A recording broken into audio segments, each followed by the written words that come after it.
Oui, frères et sœurs, voilà, je vous répète encore que le miracle, c'est entre nos mains.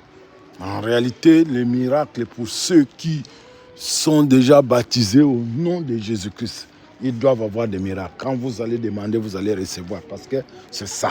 Quand vous allez prendre Marc 16, 15 à 16, vous verrez que les miracles accompagneront ceux qui auront cru. Donc, ceux qui sont baptisés, ils ont les miracles. Mais les pasteurs vous cachent pourquoi? Parce qu'ils veulent que vous alliez vers eux. Comme ça, ils vont prier pour vous. Ce n'est pas là-bas. C'est déjà dépassé. Jésus-Christ, là, lui, c'est avec nous. Il est avec nous pour toujours. Il était déjà venu comme la deuxième fois, comme Saint-Esprit, les jours de la Pentecôte.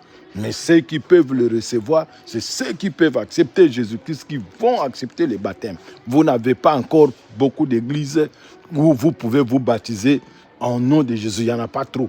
Il n'y en a pas trop. Toutes les églises ont baptisé, je ne sais pas au nom de qui. Mais vous, comme vous avez entendu cette prédication, soyez informés, allez, vous devez être baptisés au nom de Jésus-Christ. Donc voilà, soyez baptisés. Les pasteurs vous cachent pour que vous soyez dépendants d'eux. Comme ça, ils vont vous soutirer, ils vont vous prendre. Le moment viendra où tout le monde pourra prier n'importe où, même dans sa maison.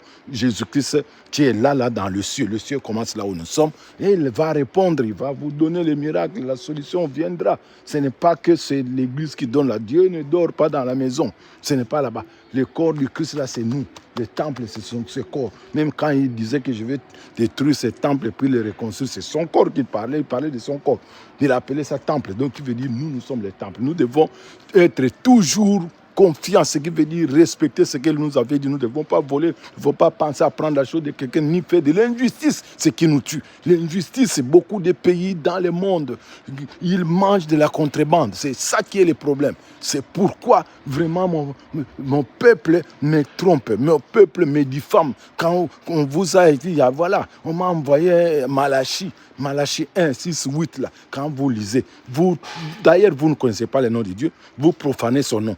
Vous allez l'appeler je ne sais pas qui, vous allez l'appeler je ne sais pas qui. Mais son nom là, c'est Jésus. Donc c'est là où je vous informe la vraie vérité. Le secret, c'est ça. Son nom, c'est Jésus-Christ. Mais quand vous lui donnez des choses que vous avez volées, vous allez mettre 10%. Pendant que vous avez détourné, vous prenez les mêmes 10%, vous allez mettre l'église. C'est comme quelqu'un qui amène un mouton qui est boiteux, un bœuf qui est boiteux, pour aller donner en sacrifice. Donc Dieu voit parce qu'il est esprit. On vous a dit qu'en vérité, l'heure vient où les vrais adorateurs m'adoreront. En vérité, non, dans Jean, que vous avez vu 4 là.